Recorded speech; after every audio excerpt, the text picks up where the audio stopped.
मैं जब मुख्यमंत्री जी को पत्र लिख रहा हूँ तो माननीय मंत्री कोई उनसे अलग नहीं है। इस सवाल को लेकर के है, उस सवाल को लेकर के मैं रिटर्न जा रहा हूँ, लिखित में जा रहा हूँ।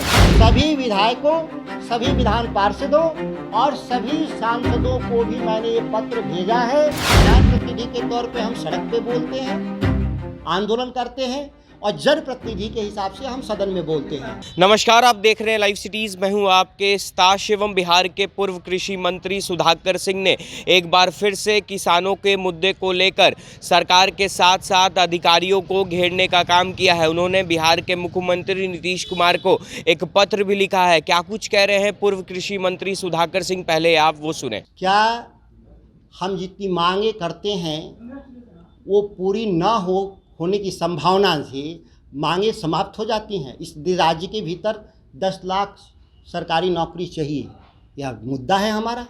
हम उन मुद्दों पे आगे बढ़ रहे हैं। हम उसमें कितना कामयाब होंगे ये वक्त की बात है, काम तो हम कर रहे हैं। ठीक उसी तरह से किसानों के सवाल पे राष्ट्रीय जनता दल का जो मुद्दा उस पर हम काम कर रहे हैं। हम एक वक्त नहीं बता सकते कि कब हम कामयाब होंगे, लेकिन निश्चित तौर पर हम कामयाब होंगे, मैं आपको विश्वास दिलाता हूँ। आपको मैं बता रहा हूँ कि 90 के दशक में जो डंकल ड्राफ्ट था, जो WTO रिजीम आने से पहले जो ड्राफ्ट था उसको बोलते हैं डंकल ड्राफ्ट, जिस पर निगोशिएशन जब हुआ तो वह जनरल ट्रेड एग्रीमेंट था। तो जनरल ट्रेड एग्रीमेंट में एग्रीकल्चर को बाहर करवाने में सफल रहे हम लोग जैसे लोग, देश और दुनिया के जो लोग थे, तीसरी दुनिया के लोग, किसानों के हक में लड़ने वाले। आपको अच्छी तरह से मालूम है कि WTO में हम एग्जम्पशंस ले लिया कि एग्रीकल्चर का पर भविष्य में जो रणनीति तय करेंगे वह देश की सरकार करेगी, और इसीलिए हमको 300% आयात कर लगाने का अधिकार मिला, और इसीलिए अभी भी देश की खेती बची हुई है और हम निर्णय करते हैं कि हमको क्या करना है, नहीं करना है। तो आप कह रहे हैं कि हमने क्या बदला हासिल किया? हम दुनिया के लड़ करके हमने हासिल किया किसानों के हक के लिए इस देश में, यह साक्ष्य है। फिर नए तरीके से बदलाव की कोशिश कर रही हैं बहुराष्ट्रीय कंपनियां, और ताकतवर लोग हैं, फिर वो नए तरीके से भारत के खेती में घुसना चाहते हैं, जिसका हम विरोध कर रहे हैं। और मैंने कहा कि देश की 80% जब आबादी किसानों की है तो पूरे विमर्श में, वो मीडिया का विमर्श हो, बौद्धिक वर्ग में हो या राजनीतिक क्षेत्र में, 80% विमर्श इसी पर होना चाहिए। लेकिन आप ठीक से स्टडी करिएगा तो मीडिया और इंटेलेक्चुअल क्लास में मुश्किल से 5% भी बहस नहीं हो रहा है। दुर्भाग्यपूर्ण है। 80% आबादी पर बहस कितना है? 5%, और 95% बहस है धर्म पर, संप्रदायवाद पर। इस पर बहस चल रहा है इस देश में, जो मुख्य विषय नहीं है। मुख्य विषय कैसे बन जाता है ये मीडिया के लोग बेहतर बंधु जानते हैं। मैं बार बार सवाल उठाऊंगा आगे भी। कोई एक विषय बताइए जिसमें केवल जीवन में एक बार सवाल हुआ हो, आगे ना हुआ हो। वो सरकारी नौकरी नहीं, सवाल क्यों? कृषि पर आपको चिंता है कि सवाल नहीं होना चाहिए? बिल्कुल होना चाहिए। कृषि पर सवाल, हाँ यही। और और सबसे बड़ा है कि जब राज्य की आबादी 80% जब किसानी करती है तो देश, इस राज्य में बहस में 80% किसान होना चाहिए। क्या इस मीडिया वर्ग से लेकर जी जी, और सभी इसके अलावा सभी विधायकों, सभी विधान पार्षदों और सभी सांसदों को भी मैंने ये पत्र भेजा है कि आप इसको विधानसभा से लेकर लोकसभा तक आप इस विषय को लेकर के बहस को आगे बढ़ाइए किसानों के पक्ष में, और इस लड़ाई को आगे बढ़ाने का काम करें।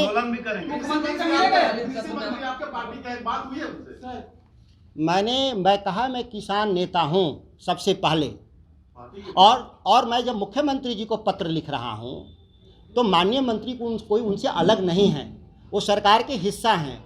और जहाँ तक बात है, मुझे अच्छी तरह से मालूम है कि माननीय मंत्री ने उस फाइल पे दस्तखत करने से इनकार कर दिया है। मैं उनको साधुवाद और बधाई देता हूँ। मुख्यमंत्री से मिलेंगे आप इस मामले में? मैं पत्र भेज रहा हूँ, ये मैं मिला, और मिलने का कोई साक्ष्य नहीं होता, लेकिन जो मैं लिखा हुआ वो साक्ष्य है, इसको नहीं मिटाया जा सकता। मिलने का अर्थ क्या हुआ? जिस सवाल को लेकर के है, उस सवाल को लेकर के मैं रिटर्न जा रहा हूँ, लिखित में जा रहा हूँ। मिलने का भी सवाल होगा, जरूरत होगा तो मिलेगा। सदन की होने वाला है, उसमें क्या रहेगा आपका? एकदम ये सवाल रहेगा मेरा। ये जीएम सीट पर भी मेरा सवाल रहेगा, बिहार में मंडी कानून पर भी मेरा सवाल रहेगा, मिनिमम सपोर्ट प्राइस पर मल्टीपल एजेंसी खरीद करे, यह भी सवाल होगा। सभी मामलों पर पार्टी गाइडलाइन से बाहर भी जा सकते हैं सदन के अंदर? जी, आपको मैं स्पष्ट कर दूं कि यह सभी तथ्य पार्टी लाइन के भीतर हैं, और जब पार्टी लाइन के भीतर हैं तो पार्टी मेरे से इस विषय पर चर्चा करेगी ज़रूरत होगा तो, और मैं भी पार्टी से चर्चा करूंगा ज़रूरत होगा तो। यह विषय हमारा अंदरूनी है जिसको हम इसको सुलझा लेंगे।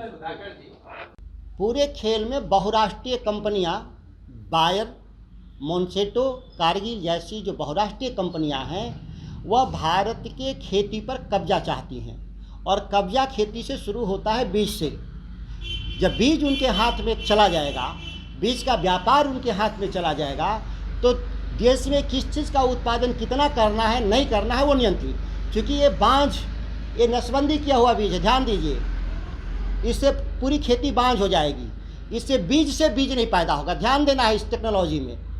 लोग कह रहे हैं कि कैसे कंट्रोल करेगा, वो जितना बीज जिस चीज़ का बाजार में उपलब्ध कराएंगे उतनी खेती होगी देश में। अच्छा, लेकिन आप सवाल उठा रहे हैं, लेकिन आपके नेता जो है जिस पार्टी से आप जी, तेजस्वी जी, इस बात को लेकर के कभी उठा नहीं रहे हैं इस बात को? मैं उसी पार्टी का वरिष्ठ कार्यकर्ता हूँ, और एक बात मैं कह रहा हूँ कि राष्ट्रीय जनता दल के घोषणा पत्र में और राष्ट्रीय जनता दल के नेशनल एग्जीक्यूटिव जो दिल्ली में हुई थी उसमें भी स्पष्ट रूप से इन बातों को वहाँ अनुमोदन प्राप्त है।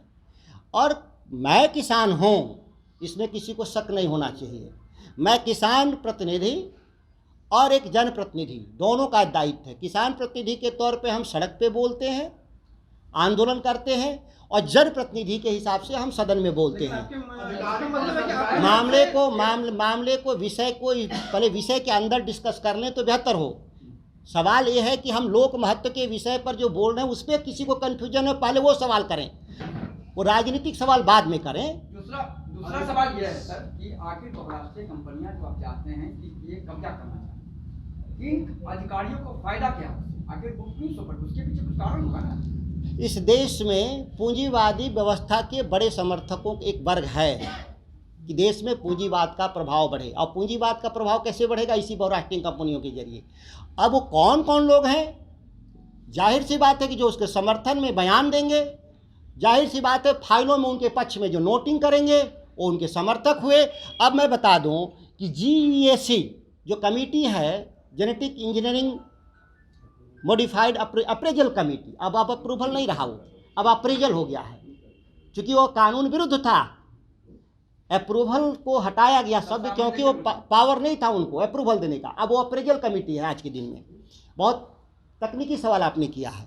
तो अप्रेजल कमेटी, वो 22 सदस्य उसमें नौकरशाह और कृषि विशेषज्ञ हैं, वैज्ञानिक, और लिखा है उसके कानून में कि किसी भी GM मॉडिफाइड सीड पर अगर अप्रेजल करना हो तो कमेटी बाहर के लोगों को भी बुलाएगी चर्चा करने के लिए। अब बाहर के लोग कौन होंगे? कृषि विशेषज्ञ होंगे, किसान होंगे, विश्वविद्यालयों के प्रोफेसर होंगे। लेकिन आप उस वेबसाइट पर जाइए और देखिए कि पूरे डिस्कशन में किसी भी किसान प्रतिनिधि से, किसान संगठन से और रिसर्च इंस्टीट्यूट के डायरेक्टरों से नहीं बात की गई।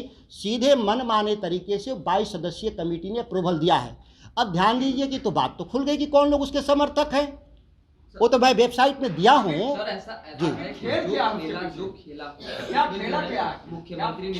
खेला यही है कि आप 1917 देश की आज़ादी की लड़ाई के महानायक महात्मा गांधी बिहार के चंपारण में आज़ादी की लड़ाई लड़ने नहीं आए थे, किसानों की आज़ादी की लड़ाई लड़ने आए थे।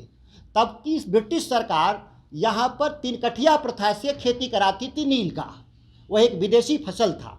दुनिया के बाजार पे जो कब्जा करने वाली जो बहुराष्ट्रीय कंपनियां हैं वह भारत को भी एक बाजार को समझ करके हमारी जैव विविधता और फूड सिक्योरिटी, खाद्य सुरक्षा, दोनों को ही नष्ट करना चाहते हैं कि वो अपना निर्यात को बढ़ा सके।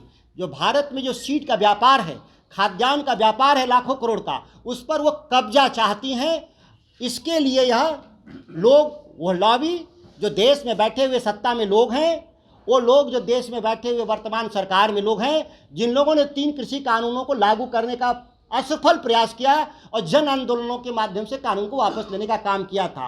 वही ताकतें बिहार के भीतर भी सक्रिय हैं। किसानों के मुद्दे को लेकर एक बार फिर से पूर्व कृषि मंत्री सुधाकर सिंह ने सरकार के साथ साथ अधिकारियों को घेरने का काम किया है और उन्होंने मुख्यमंत्री नीतीश कुमार को एक पत्र भी लिखा है और बहुत बड़ी मांग भी की है। अब देखने वाली बात यह होगी कि जिस तरह से सुधाकर सिंह ने मुख्यमंत्री नीतीश कुमार को पत्र लिखकर बड़ी मांग की है, तो ऐसे में मुख्यमंत्री नीतीश कुमार इस पत्र पर क्या कुछ संज्ञान लेते हैं।